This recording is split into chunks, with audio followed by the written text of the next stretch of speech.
Now, just right here, just next to the amygdala, this green long thing right here, that's the hippocampus. That is in charge of our memory. Now, when we have trauma, our heart, or our amygdala, and our hippocampus, which is the memory of what causes these emotions that go into the amygdala, there are neurotransmitters that connect the two of them. That is why when we experience something in our early childhood, and then when we're 15, we say, what he did to me reminds me of when she did that to me. It's because, guess what? The neurotransmitters are connecting to the heart. That's why we're able to remember and recall emotional responses to external stimuli or trauma. They have, what I've heard is that they have some new medication that disconnects these two so that the memory is no longer connected to the amygdala and that patients are able to overcome the responses to their trauma because they're able to cause the neurotransmitters not to connect. I have a problem with that, but we need to be able to feel and connect and deal with and process through and heal, right?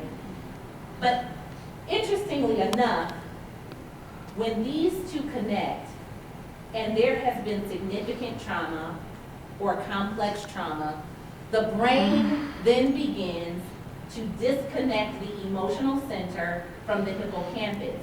And where you may see that the neurotransmitters are like this, if I were complexly traumatized, it would look like this. Not as many neurotransmitters are going back and forth because guess what? It's too painful. So it hurts. When you like check out or when you don't remember. Yes. When we have patients who are like, oh my gosh, I had a patient who, I think I saw her maybe 6 or 7 times for trauma. She wasn't a trafficking survivor, but she had some significant trauma back in Mexico, and she came here to go to school, and a lot of stuff had happened to her. And the first 6 sessions, she was like, I mean, yes, my uncle did this to me, and yes, that's what happened, and yes, and she was like, I really don't remember exactly, but I just know that he was horrible to me, and he was mean. And on the 7th or 8th session, she's in my office, and she said, I don't really want to remember this, but while I'm sitting here, like, the memories are coming back. And she went into a full-on flashback in that moment, full-on flashback. That meant that in some way, those neurotransmitters were beginning to reconnect. And guess why the research says it happens? Relational safety. Relational safety. Because in the context of her trauma, there was a relationship. So in the context of her healing, there must be a relationship. That is how the neurotransmitters begin to come back together. That is the work that is being done at UCLA by Dr. Dan Siegel.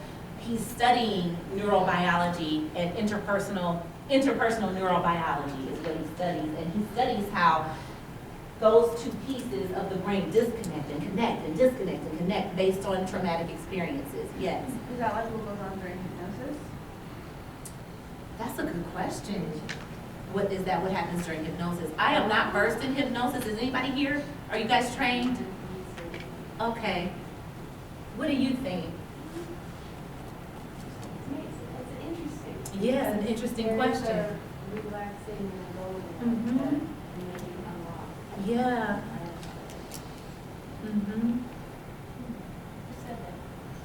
The student, we have a row of students, they're so smart. So anyway, this is like I love learning about that because when we talk about brokenheartedness, that is a real thing. When your heart is broken, it's broken, it's broken. It's really broken. Okay, I'm sorry. It's really broken. But it can heal, and that's the part that I love. Most of the trauma survivors that I've worked with don't have any trouble remembering what happened. It's on the other end, and they're just sort of struggling to keep it at a distance, which helps to maintain their problem. Sanity, in those moments. Are you working with sex trafficking survivors or? These are mostly combat members. Oh, yeah, okay. And that's a little bit different in their experience is acute PTSD or chronic. And maybe that may be a phenomenon that happens with them because of the type of trauma that they experienced. That's for the various reasons for trauma. My understanding is that PTSD is pretty much the same phenomenon, no matter what the cause of it. But the fixing isn't. It's The not the fixing same. isn't. The fixing isn't the same. Well, Depends on the. well, see, I guess I have a different experience than that. I mean, I've dealt with people who are rape survivors and industrial accidents and combat trauma, rape and all the rest of that, and the same treatment seems to work. But you're not seeing any, you're saying Not you're in your not seeing population. no suppression of memories or anything like that? It's not it's good. I've seen dissociation, but not suppression of memories. Maybe the environment is conducive, where it's condoned for them to go forward. Yeah. In that environment where it's That could be part of it. I think it's a lot of factors that go into what you're seeing. But that's interesting. Thank you for sharing that. Yeah, I saw a hand though over here. Yeah. Oh, I was thinking maybe it's because the women are having that repeat trauma over and over and over again. I work in child welfare and I have a child right now who has N36, and so we're going to the urologist, and she's been holding for urine for years and years and years and years, and her brain just doesn't make that connection that she needs to use the bathroom. So it's kind of, maybe there's like some similarity where And these guys are safe. That may be it, just like you said. And no one was controlling them. There was no pimp in their life.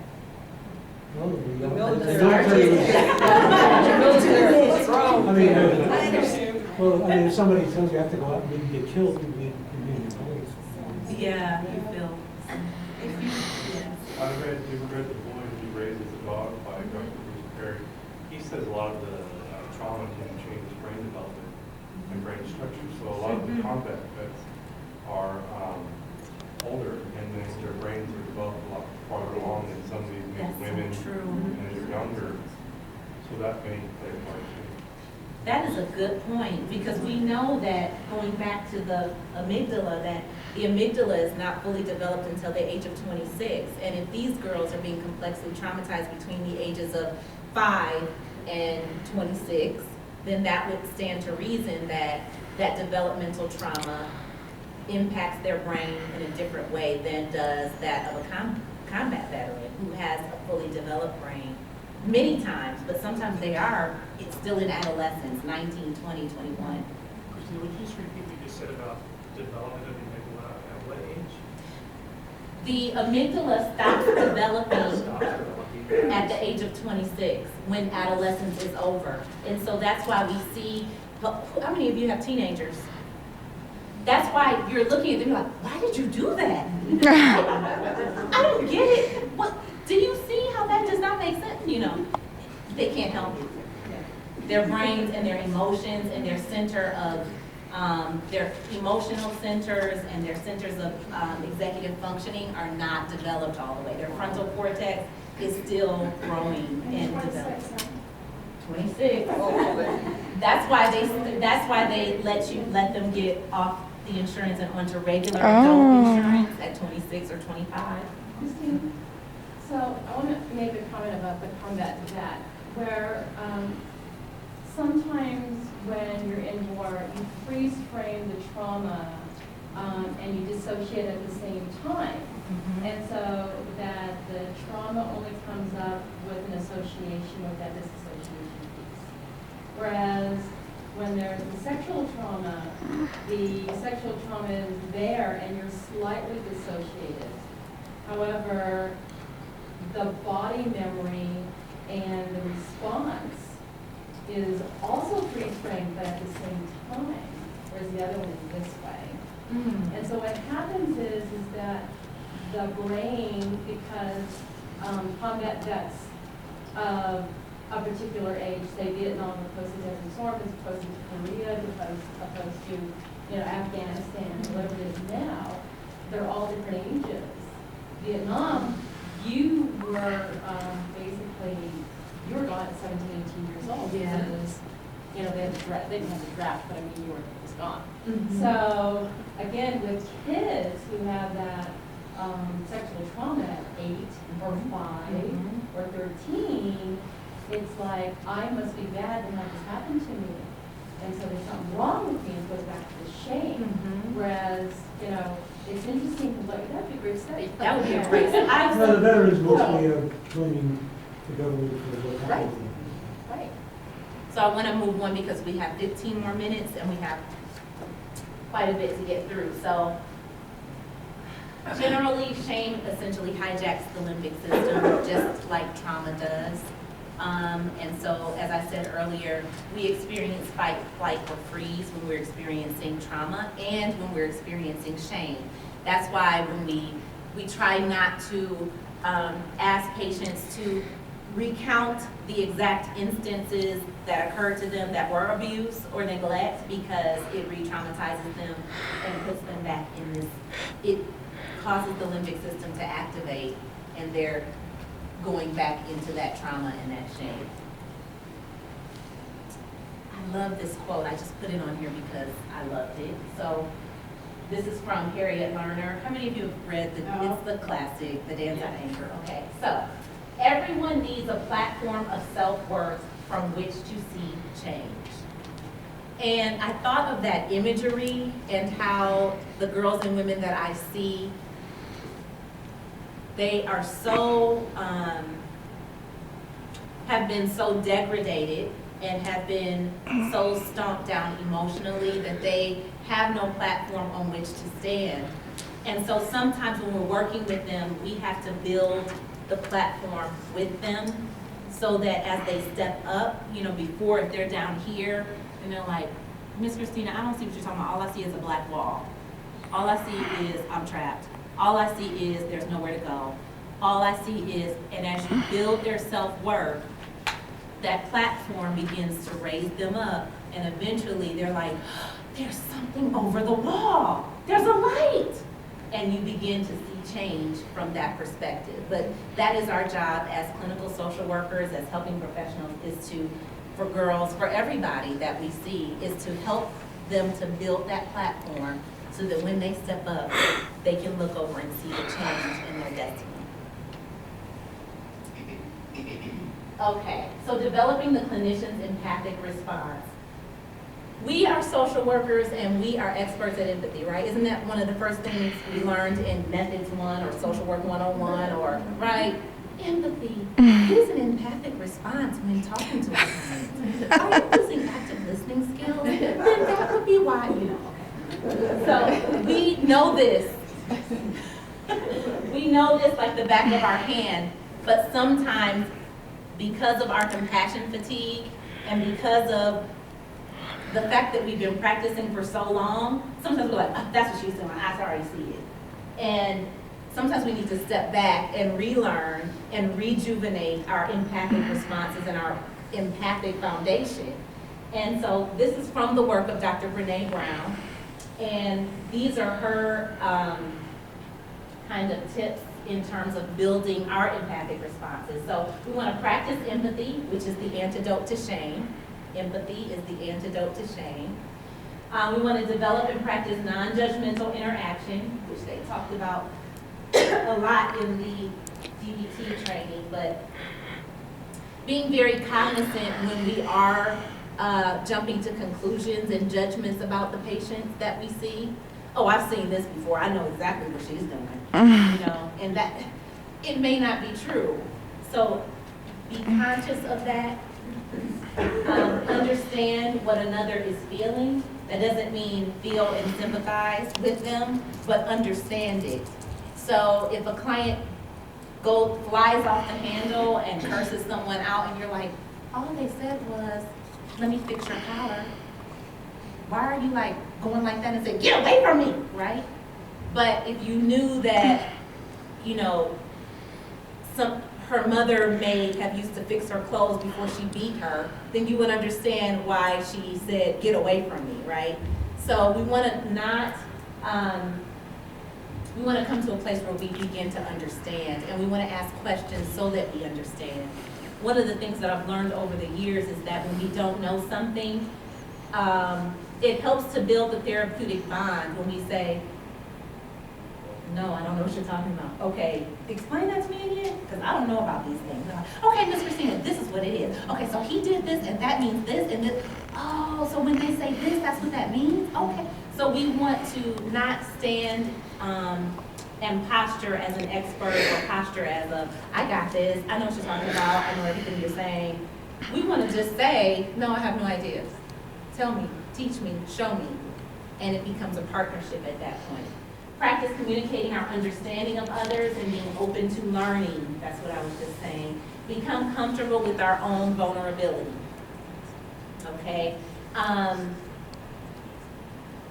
That is a practice that as social workers, I think we all could stand to learn, is how to become more comfortable with our own vulnerability. Because we are helpers, not just in the workplace, but in our relationships. How many of you guys are the best friend that everyone is like, call her, she'll know what to tell you. I'm getting called, oh my gosh, you wouldn't believe what happened to me, what do you think I should do? You're like, who do I call? Who am I gonna call? Because I don't know what to do, you know? So we have to practice being comfortable with being vulnerable, saying, you know what, I am losing it and I need a mental health day. Something is going wrong, seriously wrong here. So we need to be able to say that. We cannot be shame resistant, but we can be shame resilient. You cannot get rid of shame, as I stated earlier. You can become resilient from it.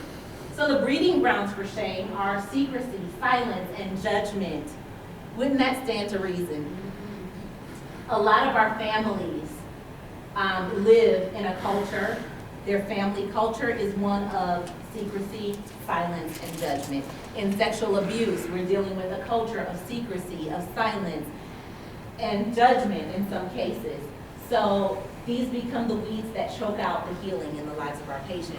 So what we're doing as we're working with them is kind of unearthing some of those things that we see as the weeds, and we're saying, now you're saying that was a secret, but now that you've told it, what does that feel like for you? Because that unearths it. That, you know, it gets the, it kind of shatters that wall of shame when you give voice to it. 4 elements of shame: resilience. And how do we teach our patients this? So we have to recognize shame and understand its triggers. Like I said before with the first grade teacher saying, oh, thank God you found some time in your schedule to come to your child's whatever. You know, recognizing shame and its triggers. I recognize that as my trigger. And that is what helps me to help the clients, because I can say to them, for real, you went off on her for that? Okay, so let's go back. What? I had a patient who, she had a case manager, and she had told the case manager so many deep, powerful, painful things about her past. And the case manager that she had some core boundaries, core professional boundaries, and the case manager began telling some of the other girls on the unit in a flippant kind of way, like, oh, well, she wouldn't know because she, you know, whatever. I can't remember exactly what the context was, but that is essentially what happened. And she comes into my office, the client, and she says, I am so pissed. I am gonna beat somebody's face in. And Miss Christina, you know that if I beat their face in, it's gonna be blood all over the place. I will kill her. I will do this when I see her. I will do that when I see her. It is horrible what she did to me. This is, you know, she's just going, and I'm just sitting back like, okay.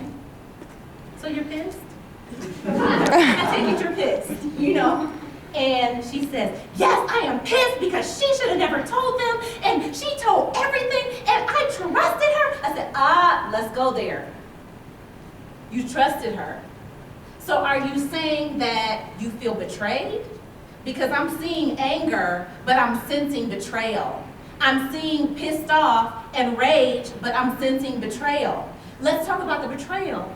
Let's talk about the betrayal. The fact that you shared something very deep with this person who's supposed to be trustworthy, and she exposed your emotions and exploited them in front of your peers. let's talk about that. And then let's talk about what we're gonna do to process through it and then to confront it. And so I walked her through the process of confronting the worker in a loving and supportive environment. But before the worker walked in, she said, Miss Christina, I promise you, I'm gonna. I was like, you're gonna sit there and you are gonna speak your truth. And it's not pissed off and it's not rage, it's hurt. And she did it, thank God she did it. Courage. Because I was sitting there the whole time like, let me remain calm. So what you're saying is, I was like, please don't let her jump up and punch her. What you're saying? How did the other person respond? That would be an entirely different training. That would, very poorly, but it's nothing that could be done in that moment. So I kind of had to do a little bit of damage control after that, but training is important, that's all I have to say. Training is so important. So practicing critical awareness, that just means being very, very aware of when we sense physiologically that we're experiencing shame. It's the same feeling as when we're experiencing trauma or dread. You ever felt that feeling of dread, like, or that feeling when you wake up the next morning after you break up with a boyfriend? Where you wake up and you're like, we're not together. You know, that it's all in here. You know, that is what sometimes it feels like when we're experiencing trauma or shame or dread. That feeling of, whoa, okay? Reaching out. As helping professionals, we probably are the worst examples of people who reach out. Because guess what? Everybody's reaching out to us all the time. And so as social workers, we need to practice reaching out so that we can model that for our clients. And that's the only way that they're going to learn, because sometimes we're the only people, the helpers are the only people in their lives who can model.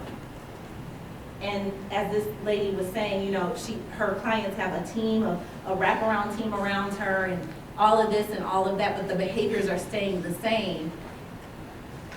We kind of have to take on the responsibility of modeling it and being very deliberate about how we model it to the girls and the women that we serve, or the men that we serve.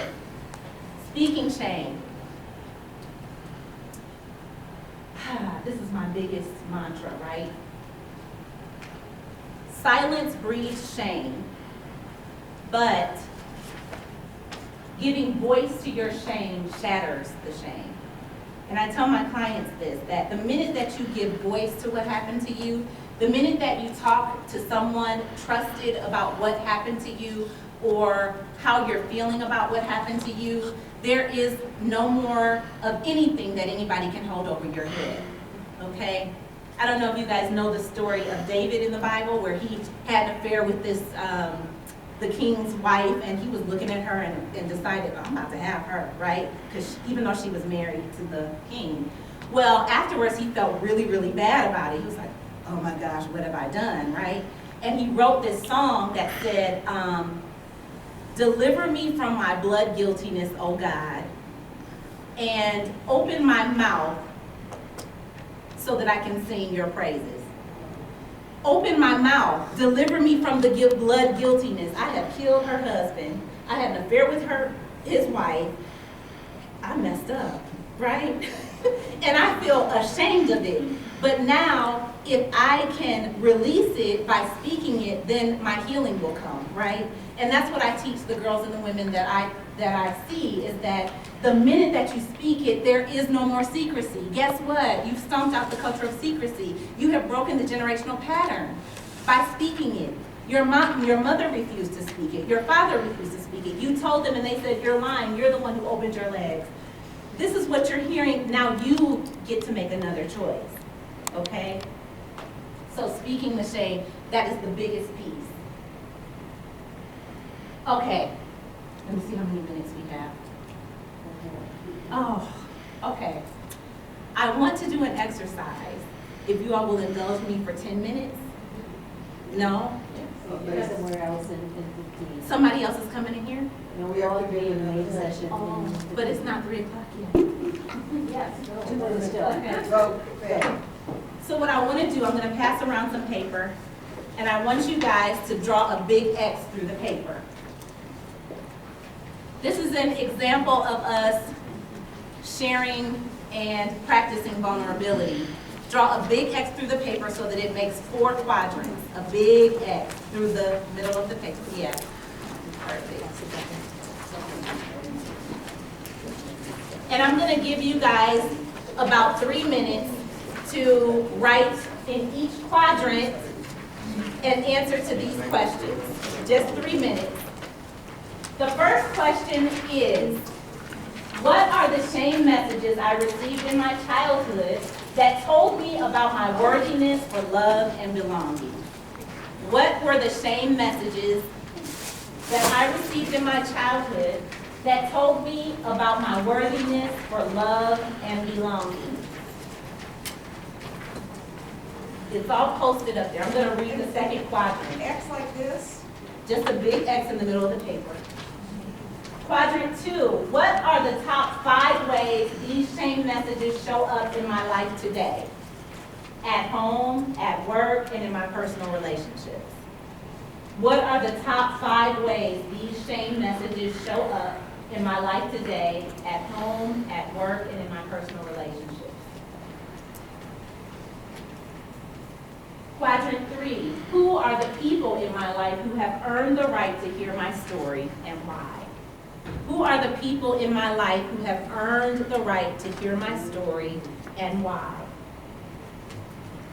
Quadrant 4, how will I now begin to practice shame resilience when my shame triggers are prompted? How will I now begin to practice shame resilience when my shame triggers are prompted? How will I practice that?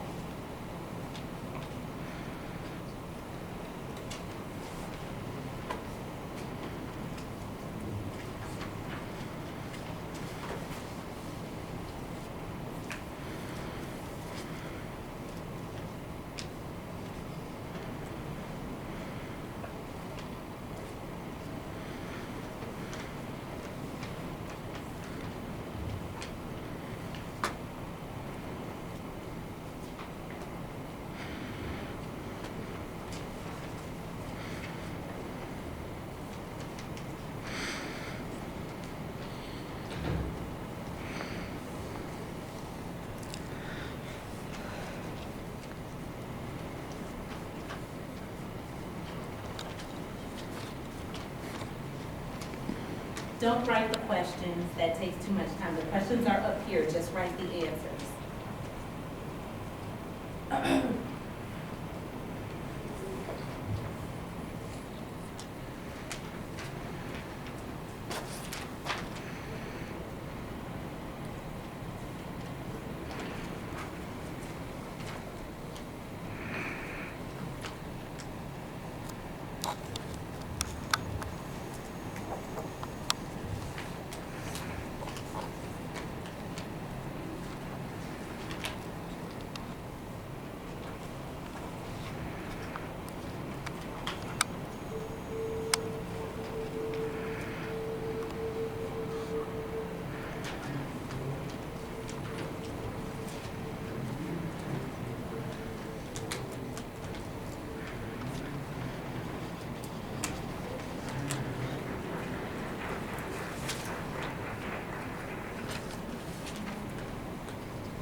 The word is peace, P-E-A-C-E. Okay.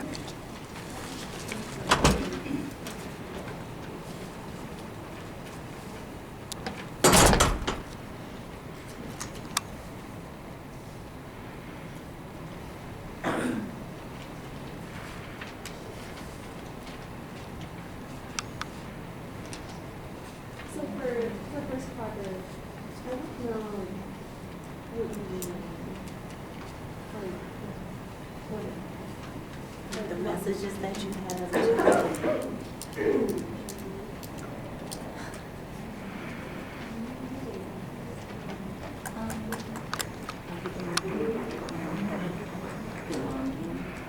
She always said, "You were a surprise and a gift, and you have my son. I'm so happy for you." That is an example, not a shame. What's the word? My time is running out. What's the word? There could be other They want me to wait until I hand out the. The time is running out. We're over time. Yeah. We need the word. All right, so I am going to Peace. choose 4 people from the audience, and I want you to come up. I here. just said it. It's Who peace. would like to volunteer? Peace. Peace. P E A It's all about C E. vulnerability today, people. One, and then Tish. Who else would like to come on up? And one more.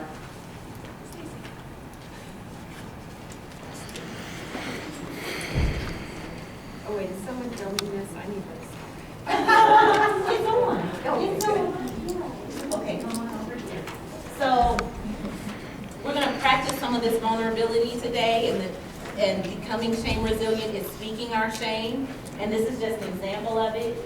What I wanted to do, if we had more time, is for us to break off into groups and really kind of go over this together in small groups, but we're gonna improvise, because social workers are flexible, right? So why don't we start with you? Kenya. Kenya. Yes. You can start with the first quadrant, which is. I didn't answer the first quadrant. Okay, well, what about who did? I answered the number one? rest. Tish, so she'll do number one. Number one, let's just refresh. Mhm. What are the shame messages I received in my childhood that told me about my worthiness for love and belonging? Number one, people are confusing because I was raised with some alcoholism around. 2, I don't know why or what I did wrong, and I'm mad and or hurt by that.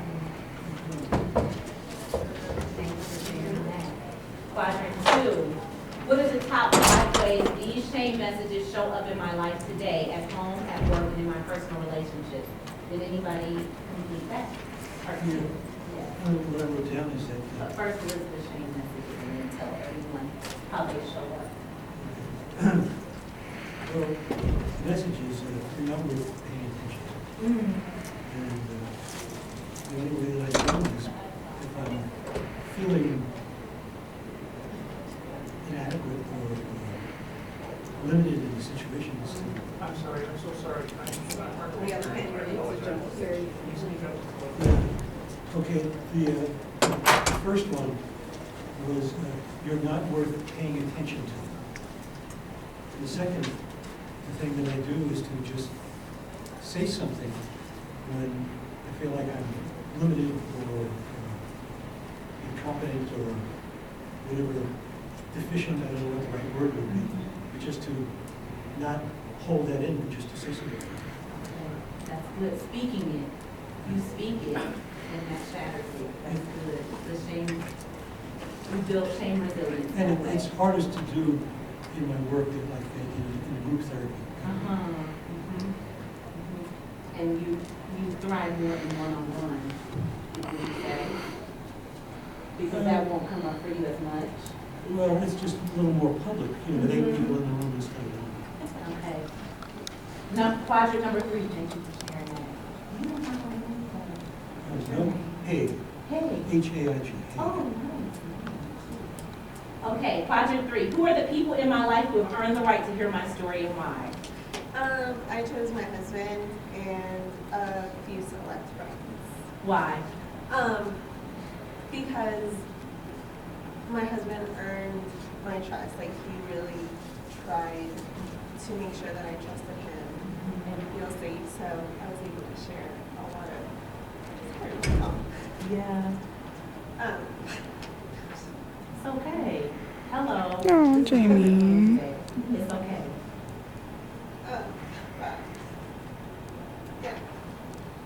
I mean, he did a lot and went through a lot with me to earn that Yeah. respect for me to feel safe and be okay with my vulnerability. That's huge, isn't it? Thank you for sharing that, Jamie. Really good. So quadrant number 4, how will I now begin to practice shame resilience when my shame triggers are prompted? So when Yes. my shame triggers are prompted, I have to remind myself, I control my actions, I control my behavior. And if I make what I constitute as a mistake, that doesn't dictate who I am. I can get past that. So having that shame resilience by reminding myself of that. Very good. Let's give them a hand.